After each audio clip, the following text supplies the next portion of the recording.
નમસ્કાર ખેડૂત મિત્રો, કિસાન મિત્ર બિઝનેસ સેન્ટરમાં હું ભાવેશ નંદવાણા આપનું હાર્દિક સ્વાગત કરું છું। આજે આપણે તલના પાક વિશેની વાત કરવી છે। તલના પાકમાં મોટા ભાગે તલ અત્યારે છે બધાના 30 થી 45 દિવસના તલ થવા આવ્યા છે અને તલના પાકમાં રાતનું વાતાવરણ ઠંડુ પડે છે, દિવસે અતિ ગરમીના લીધે, પાણીનું ખેંચાણના લીધે તલમાં સુકારો, મૂળનો સુકારો અથવા તો ગળાનો કાળો સુકારો પણ જોવા મળે છે।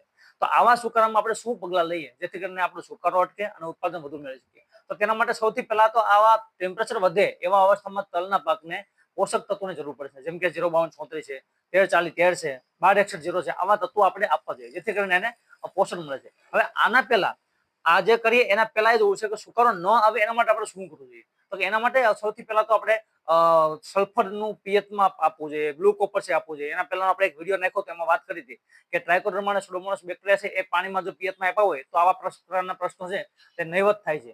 પણ છતાં સમજો કે આવા રીતના પ્રશ્નો થાય તો શું કરે? તો કે સાસ છે એ પણ ઘણા ખેડૂતો પિયતમાં આપતા હોય તો એનો પણ સારો પરિણામ મળે છે।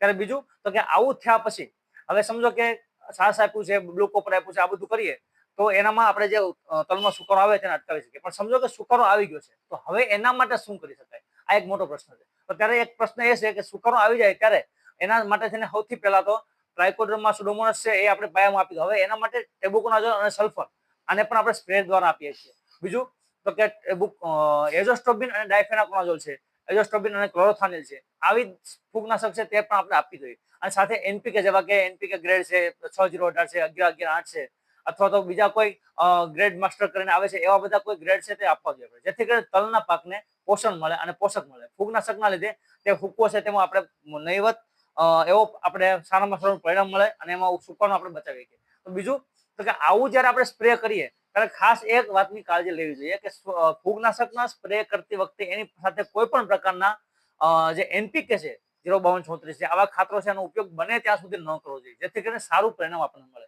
ઘણા બધા લોકો કહેતા હોય કે સાથે આપણે એમાં ઉપયોગ કરીએ તો શું વાંધો, બીજી વખત પંપ ન લેવો પડે, પણ મોટા ભાગે તમે પ્રયત્ન કરો કે અલગ અલગ છંટકાવ કરીએ તો વધુ પડતો આપણને ઉત્પાદન મળે અને સારા એવા આપણને પરિણામ મળતા હોય।